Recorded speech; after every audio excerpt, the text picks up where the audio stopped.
Share screen and play. All right, thanks for joining us today, everyone. Today we're talking about lead generation, which is always supposed to be the most important thing, right? Yep. The most important topic that you should be focused on all of the time is lead generation. So we won't keep it too long today, but we're going to jump right into it. All right, go ahead, Deb. Uh, so we're going to talk about what are actual leads and what are not leads. Um, and the first thing that you need to realize is if you're paying for something, there's no personal connection to it. So if you're paying Zillow or you're paying Realtor.com, or ads on social media, or even farming for that matter, there's no personal connection. So those people are not going to be loyal to you until you build a relationship with them. So I'm not saying you can't get a personal connection. I'm saying in the very beginning, there isn't one. So will they stay with you? Will they be loyal to you? That depends on how you are interacting with them. If you do get some kind of lead from an online service or anywhere, actually, you're not calling somebody one time, right? You have to contact them multiple times because maybe if you think about your own personal life, maybe you can't answer that phone right that second. Same thing with them, right? Just because you got the lead doesn't mean they're sitting there waiting anxiously for your call. The first 2 minutes they probably are, but then after that, they've moved on to something else. Do you agree? Exactly. And yeah, or someone else got to him faster. Yeah. Oh, that too. Yeah, we don't want that to happen. Exactly. Uh, so there's no personal contact until you make that relationship. Um, and you can do it. But if you're paying people, especially if you're paying for them in a service where you're paying them monthly and stuff, I'm just going to pick on Zillow again because they're so easy, right? Right. They're making the money. You're not, right? So they don't care if you get a lead or not. They don't care if you close anybody because they've already made the money for it. Yeah. So And that, yeah, I mean, we don't really, obviously you could tell from what we're saying, we don't really push these too much because of the non-connection. I'd rather have agents spend more time and money on building relationships with people they know or referred to or have some type of connection. They went to school with them. They live in their neighborhood. Who knows? Whatever. If someone can connect you with something else, it just increases your chances. But Zillow is very easy. I say is that I tell agents, you just call them, and it doesn't matter if you're brand new or whatever. It doesn't matter if your budget's $200 a month or $200,000 a month. They'll take you. They'll tell you how many leads they might be able to give you, what things are available. So there's nothing special about Zillow at all. It's just how much money you want to spend with them and how much time are you going to put into those leads. And it's almost that simple because some agents think there's some team or some company has something better than someone. Oh, they got Zillow leads. You can get them too. yeah, We as a company don't invest in them because we just don't see the complete value in them.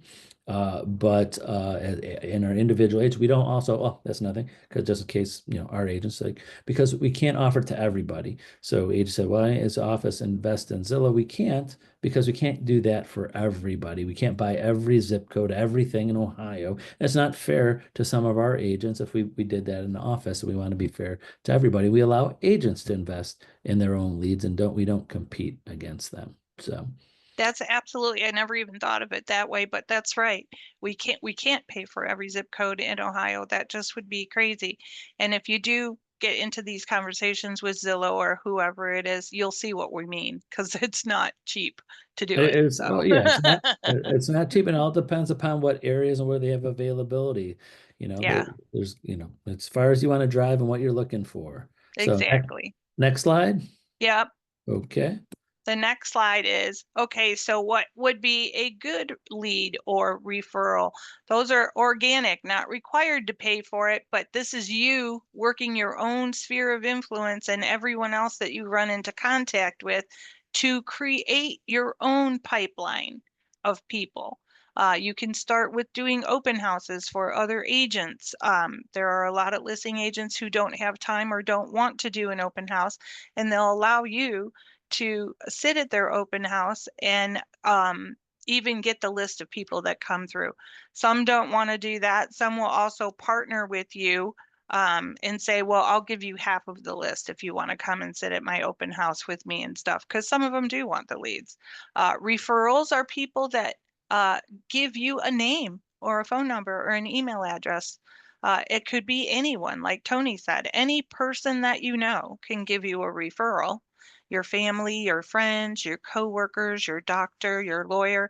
You just have to let them know that you're a real estate agent, you know, by opening up to them. And if you think that you post it on social media so everybody in your sphere knows, they might have missed it. They Right, don't know. You exactly. got to let them know, right? In referrals, I say start early. The first reaction a lot of agents have to what a referral is, someone that you know giving your name to somebody passively, like, and they called you and you didn't even do anything, they just referred you. That's usually a pretty good referral, but you can't rely on those all of the time. Those are people looking to buy and sell now. But the active referrals I push more are just anybody that somebody knows that they like and want to help, and they want to make sure they're with the right real estate professional when they're looking to buy or sell. So Deb and I could help you with scripts and what to say to people.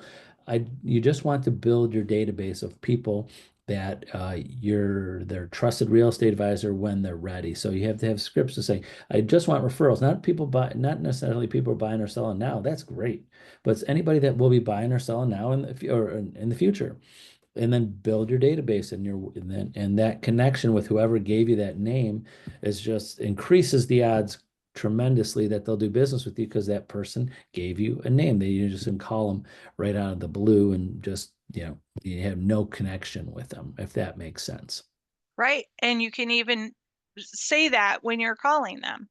You know, hey, I'm friends with so and so. They gave me your name uh, because they thought maybe you were interested in something with real estate. How can I help you? Or do you know someone that I can help? You know, because maybe that person isn't quite ready to do anything right now, or maybe they hadn't planned on doing anything, but they know someone else who does. So Exactly. don't And be that's, yeah. afraid to ask, and don't be afraid to talk to people, and bring up the relationship with the person that gave you the referral so they get that you're not just a stranger Yeah, coming we're out of the happy to woodwork. role play with you and help you with that. That's a whole nother video. Yeah, yeah, for sure. Good.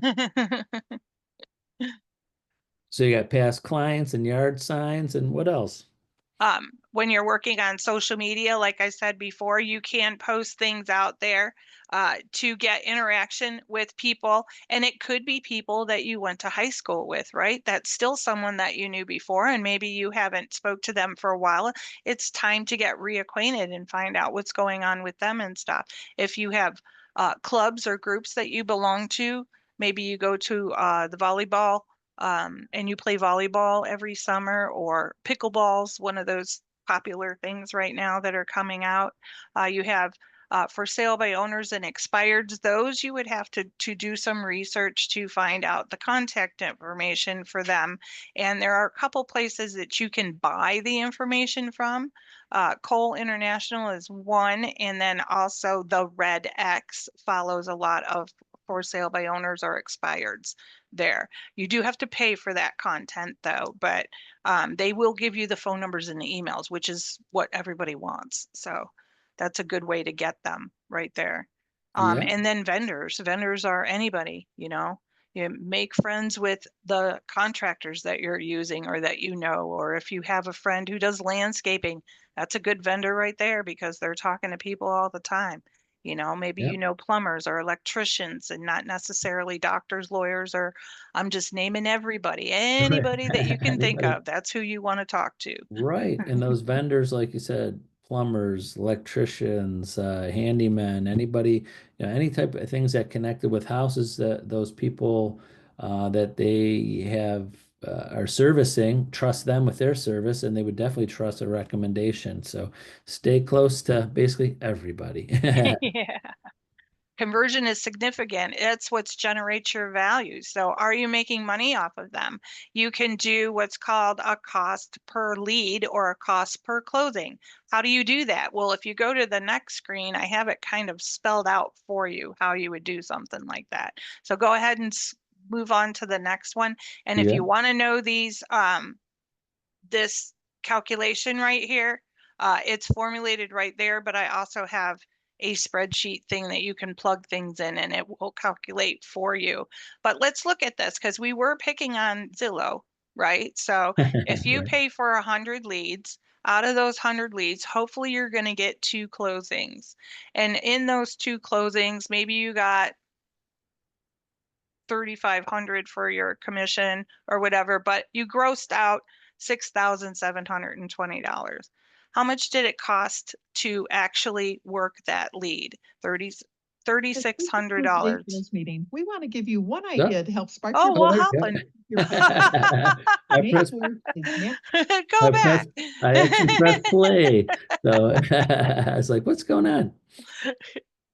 That was weird. I was like, that's Lori's voice. I know That Lori's was voice. Lori. Yeah, Lori Oh, Paul. but one thing that agents don't put on here and people don't put on here is the hourly rate.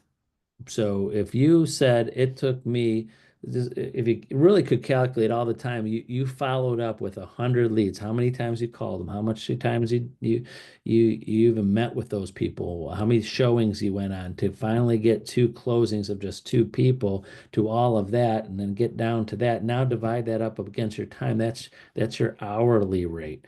I think a lot of times when we do these graphs or any company like especially Zillow or places to pay, look at this is what you get, but they don't put your hourly rate because you probably get pretty upset. You're like, wow, I made like $9 an hour to get This is true. Yeah.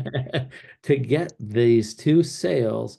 I spent X amount of hours on 100. Imagine those 2, maybe you're working with 10 good people, and 8 out of those 10 you showed houses to, you spent hours and days with, wrote offers on, and they fell through, and you got 2 that closed. So that's why, again, not to pick on them anymore. This is a good thing. A lot of agents do very well with Zillow, but always take care, just keep track of your time too.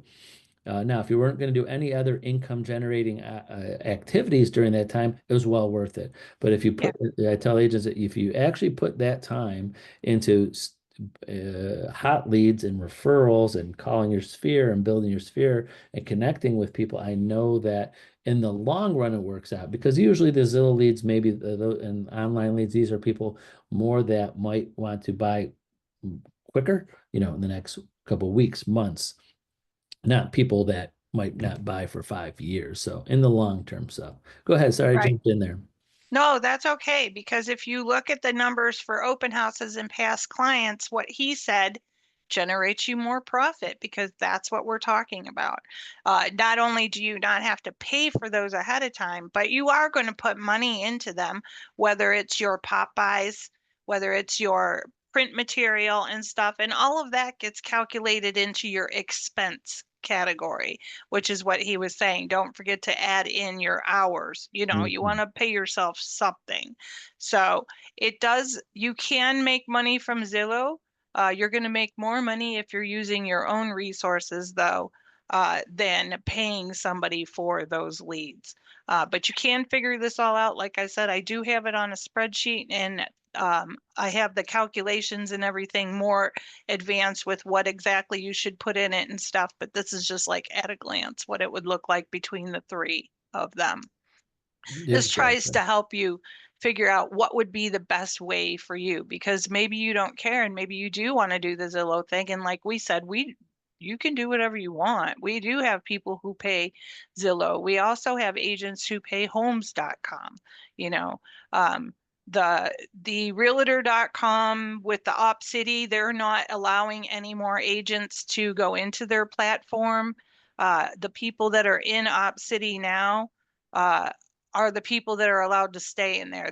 They've chosen to go a different route, similar to what the Zillow route is. So I'm just forewarning everybody. They kind of want their pay before close now. So Right, um, exactly. yeah. But if you do get those phone calls or those emails or those text messages that say, hey, I've got leads for you, 20% if you close, don't sign up for those. Please don't sign up for those, because most of the time they're just trying to get in your phone and get your information. All right, So now it won't move forward. So let me move forward for it. Let's see. Oh, that was just our National Lemonade Days coming in. Sales meeting. Oh, Oh, she's okay. talking again. She's there again. Okay, well, let's see. May 4th, National Lemonade Day. And There was may a the cute fourth little be with tag. you. Yeah. Oh yeah, that's right. Okay, see, May it the keeps on 4th be talking. with you. That's good, but we'll go to the next one there. All All right, right. That's there our we go. CEs that are coming up for the next couple months. I got the calendar for May 9th all figured out, so I have it split up there correctly. Mike's going to do artificial intelligence and chat GPT in the morning. Then you get free lunch. And then in the afternoon, Hash is going to talk about the mortgage industry rates. That was the one I had all screwed up last week. I don't know what happened with That's that. all But there right. it is. It's all beautiful now. And Uh, limited seating. I hope we fill it up a little bit. We're going to be pushing a little bit more, but sign up now if you can. So make sure you Yeah. go to Free Ohio CE and there's a register and you got to register for it so we know who's coming. So Yeah. Yeah. Yep. Yep. that'll be good. So let's see here. Stop. The other in-person one was at ACAR. And that Oh, was, was it? Oh, I'm sorry. yeah. Was There's that on another there? one. Yeah, it's in May too, I think. Oh, end of May. Okay, May Yeah. 21st. But yeah, always go to Yep. freeohioce.com and you'll have the updated one there. If not, anybody getting my emails, reply back to me if you're missing something or the link's not working. I get those all the time, like my link's not working for whatever reason. I'll send you the direct link on things. But that's it. Well, thanks for joining us today. Remember, reach out to us if you need anything. And we have very similar ways to get on our calendar. Mine is talk to the number 2 Tony.net and say it's very similar to Deb. Talk to number 2 Deb.net and get on our calendar anytime. Remember, put in there what you want to talk about. Also put in there if we're going to assume, unless it's a brand new agent or like onboarding, you'll make the call if it's a Zoom. Mine are 99% calls. Yeah. Every once in a while, I have an agent. Where's the Zoom link? I go specify in your description if you want to Zoom for some reason or a call, specify for that so we make sure I contact you the way you want to be contacted. So, all right, that's it. Thanks for joining us, everyone. Have a great day. Bye. Bye-bye.